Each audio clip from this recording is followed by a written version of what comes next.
بسم اللہ الرحمن الرحیم۔ السلام علیکم کلاس 8 اینڈ میٹرک۔ یہ آپ کا پہلا لیکچر ہے اسلامیات کا۔ ہم اس میں حصہ دوم سے شروع کریں گے۔ حصہ دوم آپ کی مڈ آف دا بک میں ہے، 84 پیج آئی تھنک۔ اب حصہ دوم میں حدیث آ رہی ہیں اور اس کی ہم ایکسپلینیشن کی طرف بھی موو کریں گے۔ اس کا ترجمہ بہت امپورٹنٹ ہے، آپ نے ایز اٹ از اس ترجمے کو یاد کرنا ہے۔ ترجمے میں ہمارے پاس کوئی گنجائش نہیں ہوتی کہ ہم اس کو اپنی طرف سے لکھ دیں، تو ہمیں جو ہے وہ ترجمے کا آپ سمجھیں کہ رٹا مارنا پڑتا ہے، ایز اٹ از ہونا چاہیے، کوئی ایک ورڈ بھی ادھر ادھر نہ ہو، کیونکہ حدیث کی جو ہم اس میں ہے تو ہمیں ایز ایگزیکٹ اس کو دیکھنا پڑتا ہے اور اپنی ورڈنگ استعمال نہیں کر سکتے۔ پہلی حدیث کا ترجمہ ہے سب سے زیادہ فضیلت والا عمل لا الہ الا اللہ اور بہترین دعا استغفار ہے۔ اب اس میں ہمیں پتہ چل رہا ہے کہ عمل لا الہ الا اللہ جو ہمارا پہلا کلمہ ہے، لا الہ الا اللہ محمد رسول اللہ، اس میں ہم توحید کا اقرار کرتے ہیں کہ اللہ ایک ہے اور حضور صلی اللہ علیہ وسلم اللہ کے رسول ہیں۔ یہ سب سے فضیلت والا عمل قرار دیا گیا ہے حدیث کی روح میں۔ اور دوسرے حصے میں استغفار یعنی اپنی غلطیوں، اپنے گناہوں کی توبہ کرنا اور ان کی معافی طلب کرنا، یہ سب سے فضیلت والی دعا قرار دیا گیا۔ دونوں عمل ایسے ہیں جو ہمیں اپنی ریگولر لائف میں، اپنے ڈیلی لائف میں کاؤنٹ کیے بغیر کرتے رہنا چاہیے، کیونکہ ہمیں نہیں پتہ ہوتا کہ ہم سے کب گناہ یا غلطی ہو گئی، اور اللہ رحمان و رحیم ہے، ہمیں بالکل معاف کرنے کی ذات بھی اللہ تعالیٰ کی ہے۔ تو ہمیں اس چیز کی وجہ سے ہر وقت استغفار کرتے رہنا چاہیے، ٹھیک ہے۔ اب اس کو آپ نے اسلامیات ایک ایسا سبجیکٹ ہے کہ ایک تو پڑھنے کا بھی بہت مزہ آتا ہے اور ہمیں کافی چیزیں بھی پتہ چلتی ہیں، اور دوسرا الحمدللہ ہم لوگ مسلمان ہیں تو ہمیں کوئی اس میں مشکل پیش نہیں آتی، ٹھیک ہے۔ میں آپ کو ایک دفعہ پھر ریپیٹ کر دوں کہ اس میں آپ نے ترجمے کو ایز اٹ از یاد کرنا ہے۔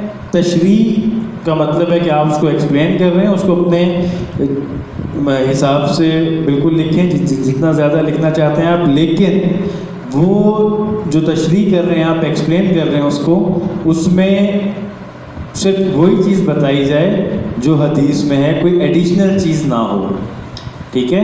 اسی کو ذہن میں رکھتے ہوئے آپ نے تشریح لکھنی ہے، لیکن ترجمہ ایز اٹ از لکھنا ہے۔ تو یہ آپ ریڈ کریں گے، آپ کو بالکل کلیئر ہو جائے گا کہ حدیث کی تشریح میں کیا ہے، ٹھیک ہے۔ اور ہم سب کو پتہ ہے کہ حدیث کسے کہتے ہیں، حضور صلی اللہ علیہ وسلم کی حدیثیں مبارکہ ہیں جو ہمیں فالو بھی کرنی چاہیے اور ہمیں یاد بھی ہونی چاہیے۔ بینگ مسلم ہمارا فرض ہے کہ ہم انہیں یاد رکھیں اور آگے بھی بتائیں، لیکن ہمیں خود ایگزیکٹ پتہ ہوں گی تو ہم آگے بتائیں گے نا۔ تو دیٹ از کہ آپ کو یہ کافی مطلب بینیفیشل ہے آپ کے لیے یہ والا پورشن۔ نیکسٹ ہے آپ کے پاس جو حدیث آ رہی ہے، اس کا ترجمہ ہے علم کی طلب ہر مسلمان مرد و عورت پر فرض ہے۔ آپ کو پتہ ہے کہ اس علم کو لے کے کافی زیادہ حدیث ہیں، اور جو آپ کے کورس میں آ رہی ہیں اس میں ہمارے پاس یہ آ رہی ہے کہ علم کی طلب ہر مسلمان مرد و عورت پر فرض ہے۔ اب اس میں حضور صلی اللہ علیہ وسلم نے بہت زیادہ اپنی امت کو پہ زور دیا ہے کہ علم حاصل کریں، اور ہر کسی کے لیے۔ اس میں کوئی ایسا نہیں ہے کہ صرف مرد علم حاصل کریں گے یا عورت علم حاصل کریں گی، نو، ہر مسلمان میں ہر کیٹیگری آتی ہے۔ جب بچے تھوڑے سے بڑا، جس طرح آپ لوگ ہیں، تھوڑے سے بڑے ہوتے ہیں، 3 ساڑھے 3 4 سال کے ہوتے ہیں، آپ اسکول میں ایڈمیشن لے لیتے ہیں، دیٹ از۔ اور علم میں بہت کیٹیگریز ہیں ہمارے پاس، علم ایک وسیع چیز ہے، ٹھیک ہے۔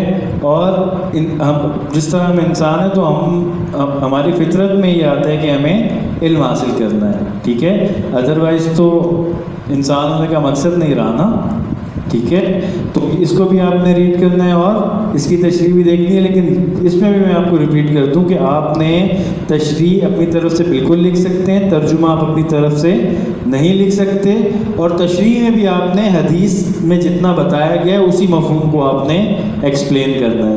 زیادہ مطلب ڈیٹیل میں یا زیادہ باہر جانے کی تو بالکل بھی ضرورت نہیں ہے، جو حدیث میں بتایا گیا بس آپ نے وہی ایکسپلین کرنا ہے، ٹھیک ہے۔ اب جس طرح اس میں بتایا گیا علم کی طلب ہر مسلمان مرد و عورت پر فرض ہے، تو آپ نے اسی چیز کو ایکسپلین کرنا ہے، علم کے بارے میں بتانا ہے کہ کیوں، کیا وجہ ہے، اور ہم علم جو ہے وہ کیوں ضروری ہے اسی حدیث کی روح کے اندر رہ کے. ٹھیک ہے، اب ہم اگلی حدیث کی طرف موو کریں گے.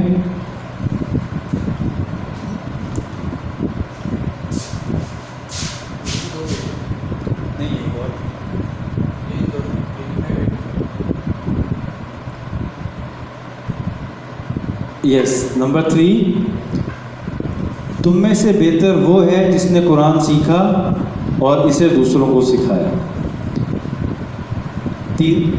تیسری حدیث ہمارے پاس یہ آ گئی، اس کا ترجمہ یہ ہے، تم میں سے بہتر وہ ہے جس نے قرآن سیکھا اور اسے دوسروں کو سکھایا.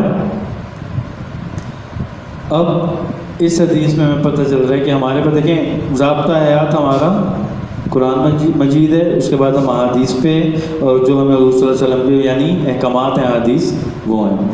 ٹھیک ہے، اب قرآن کے کریم کی اہمیت کو بیان کرتے ہوئے بتایا جا رہا ہے کہ سب سے بہترین انسان کون ہے؟ جو قرآن سیکھے.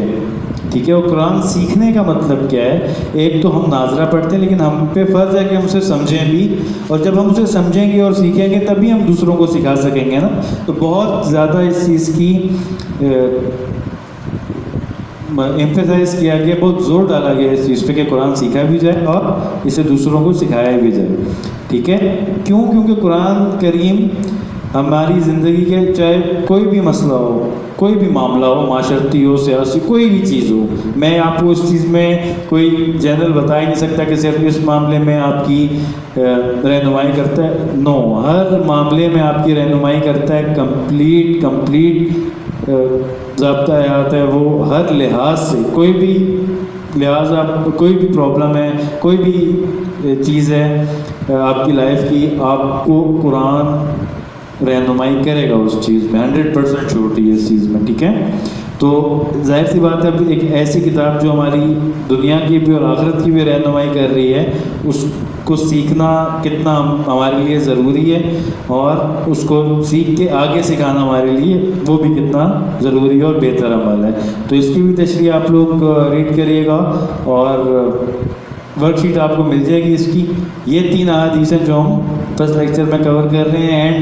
And honestly speaking Islamiyat is a subject جو میرے حساب سے بہت آسان اور ہمارے لیے بہت اچھی رہنمائی ہے ہمارے لیے، کیونکہ یہ ہم لوگوں کو کافی چیزیں ایسی ہیں جو ہم نارملی نماز کے بعد بھی یا بیانات میں بھی سنتے ہیں، تو یہ ہماری اور یاد دہانی کو اسٹرانگ کرتے ہیں. کوئی بھی پرابلم ہو، کوئی بھی سوال ہو، آپ پوچھ سکتے ہیں. اپنا خیال رکھیے گا. اللہ حافظ.